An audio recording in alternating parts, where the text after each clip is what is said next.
Who's your commander? Good luck. Equip. Move to combat. Resolves. Right. Now, before you attack Does me, anyone have an answer? well played. Good game.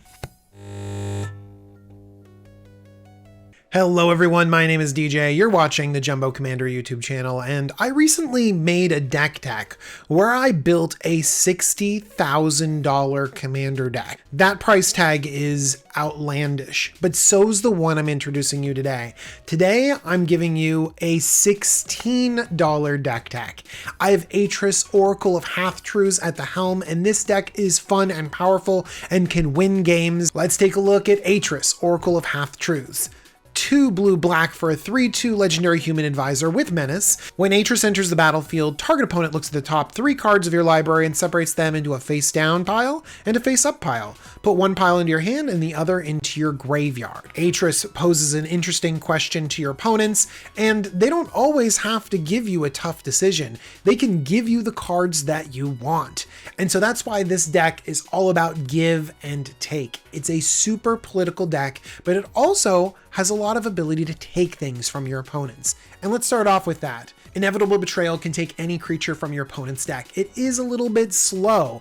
It's got Suspend 3, but after it comes off Suspend, it is a powerful effect. Bribery is an expensive card. I also love being able to play with your opponent's creatures because you might have access to cards that are very expensive and outside your budget, and that's really valuable in a $16 deck. I also am a huge fan of Dredge the Mire. This is such a cheap card, but it gives you so much value. 4 mana for a sorcery, each opponent chooses a creature card in their graveyard, you get those cards. So it's 4 mana for 3 creatures. Just take the 3 worst creatures in your opponent's decks and put them onto the battlefield under your control, and that's a good deal for 4 mana. And so I'm a big fan of Dredge the Mire. I know it's not super reliable, but it is very powerful. Next, we have a 7 for 1, the Eldest Reborn. This saga is awesome. So it hits the battlefield and everyone has to sacrifice something. That's 3 for 1, awesome. Next mode, everyone has to discard a card. That's another 3 for 1. And then finally, you get a creature or planeswalker back on your side of the battlefield. King Narfi's Betrayal. This is a saga that has everyone milling for cards, and you can pick and choose planeswalkers and creatures out of that mill, and then you can cast them for the next 2 turns.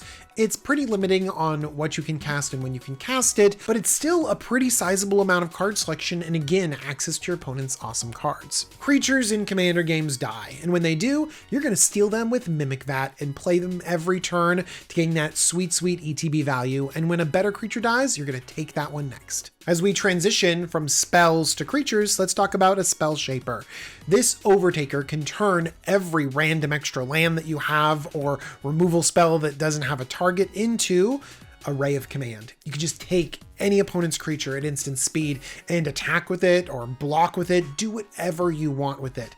This effect is awesome and it really messes with combat. Cosima, God of Voyage is a convoluted way to draw cards, but the Omen Keel.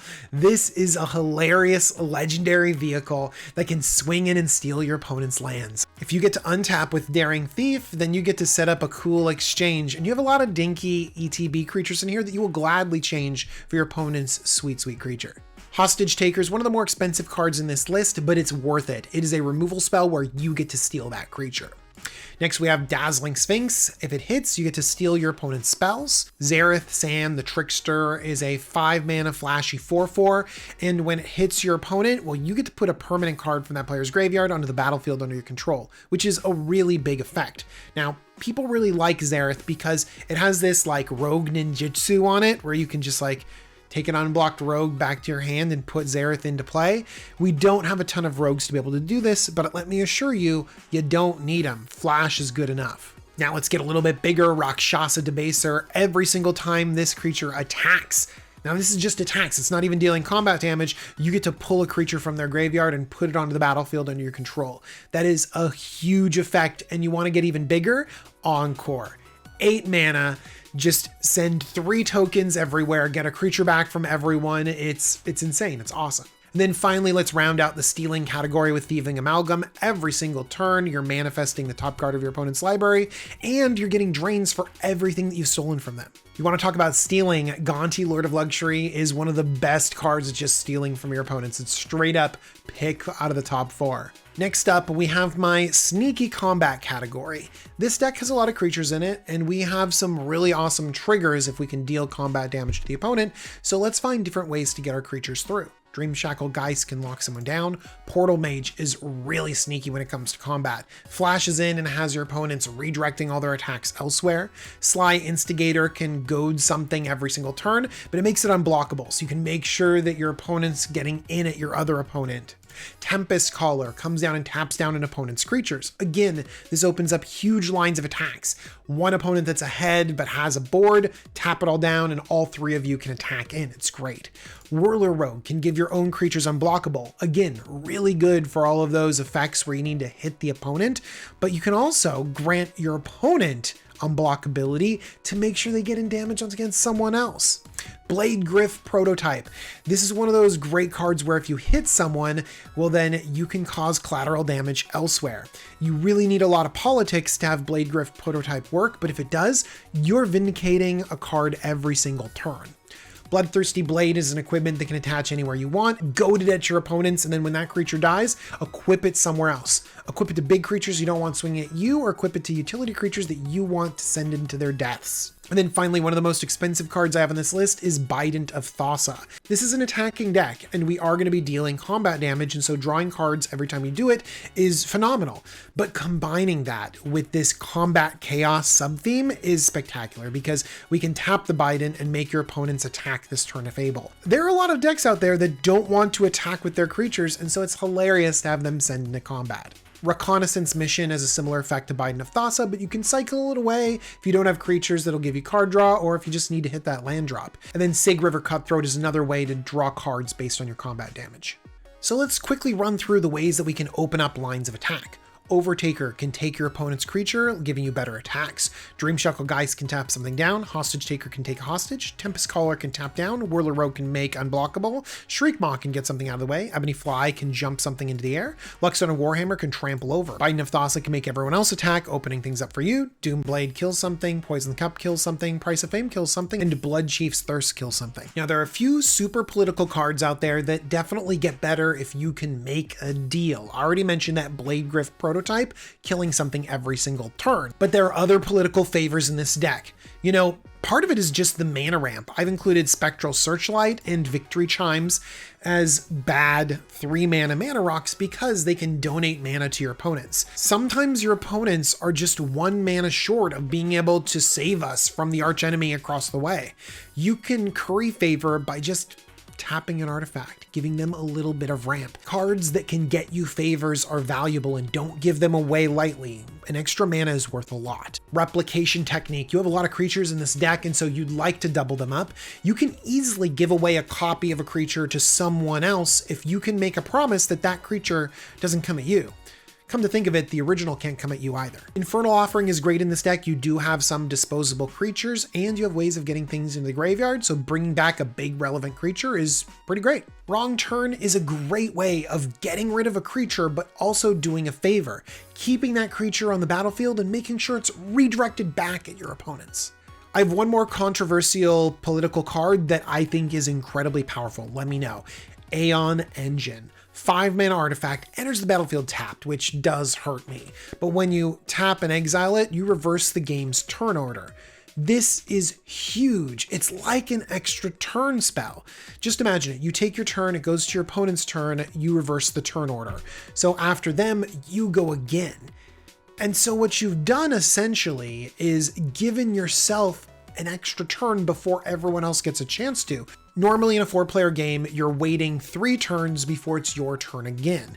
If an Aeon Engine goes off, then you're waiting 5 turns instead. Everyone else is getting that opportunity to go back again and redeploy and do more stuff, and sometimes just kill you.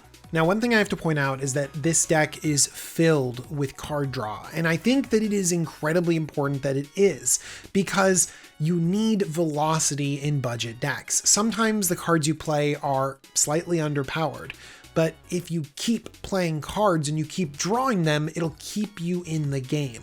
Not only do we have card draw in our commander, but we have a ton in this deck. Spectral Sailor draws you cards for a lot of mana. Sig River Cutthroat draws you cards when you deal damage to opponents. Callous Blood Mage can draw you a card, but it can also exile that graveyard. Champion of Wits has you loot a couple cards, but can definitely give you advantage from your graveyard, which is great. Cosima God of Voyage is clunky card draw, but it's still card draw. Tandem Lookout is card draw when you deal damage. You're going to be doing that. Conundrum Sphinx, Dazzling Sphinx, Master Predicaments, they all give you fancy Sphinx-based card draw. Gaunty Lord of Luxury draws you a card from your opponent's deck. We also have Midnight Clock. It's ramp and can draw you 7 cards, which is great. Biden of Thassa can draw you cards with every attack. Same thing with Chronos Suspension. Greed. Oh my gosh, I love that Greed is so cheap. Just keep sinking black mana into this and keep drawing more cards. Thassa's Intervention is a counterspell, but can also draw you cards. Commander's Insight is just one of those big card draw spells that can get you back into a game. Thirst for Discovery is draw 3, discard 1, because you're going to have a basic land, because there are a lot of them in this deck. Chart a Course. This is an attacking deck, so this is draw 2 for 2. Drawn from Dreams is 4 mana and has you going 7 cards deep, which really gets you to those big payoffs in the late game. Now, I mentioned all the removal in this deck. I do think it's important to have a few board wipes, just so that you have that outlet, the just in case. And a lot of board wipes are expensive. I've included Extinction Event in this one. Yes, it's one of the more expensive cards in this deck, coming in around 60 cents, but Extinction Event can be really good, especially in a creature-based deck, because you might just need to get rid of something. That Elesh Norn across the battlefield, it just needs to go. Extinction Event exiles, it's selective, so it might even dodge some of your own creatures, and it's just really that utility you need. I also like Flood of Tears, because you're gonna flood the board with your own creatures and then bounce everything back, and then you're gonna be able to deploy first. And hopefully you can put something really good onto the battlefield. I mentioned a few top-end creatures that can sort of close out a game. I also really like Sakashima's Will. Target opponent chooses a creature they control, you gain control of it. Again, love stealing stuff from your opponent, that's great. But one of the reasons why this is in here is I want you to choose a creature you control. Each other creature you control becomes a copy of that creature until end of turn. That can be a really powerful way to close out a game, or just get extra triggers when you deal combat damage to your opponent.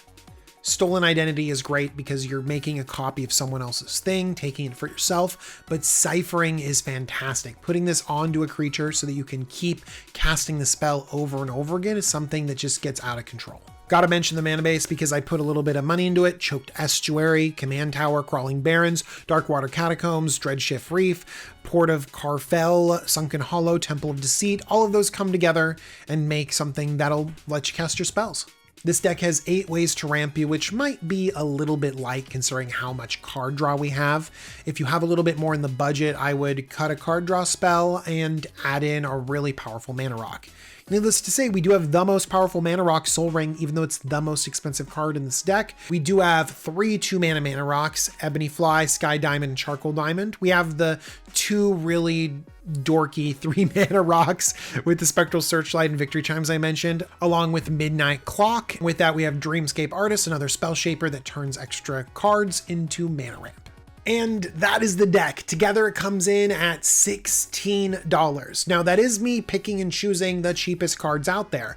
I personally bought this deck and it cost me about $22 with all of the shipping and the versions I got and stuff like that. This deck is fun and interactive. It wins games. I especially like that you're always talking with your opponents, stealing stuff from them, making deals, dealing combat damage. I like that this deck has something to do at every turn and it never runs out of gas. I think you're gonna like it and I think you should give it a try. Thank you so much for watching this video. If you wanna watch another one, watch that $60,000 deck and compare it to this one. I wanna thank my sponsor, Cool Stuff Inc. You know, a lot of these cards I got on Cool Stuff Inc. because they had really great prices. And if you wanna get even better prices, use the coupon code JUMBO5 to save 5% off your order. I also wanna thank my patrons. They support me every single day. Thank you, patrons, and thank you for watching this video.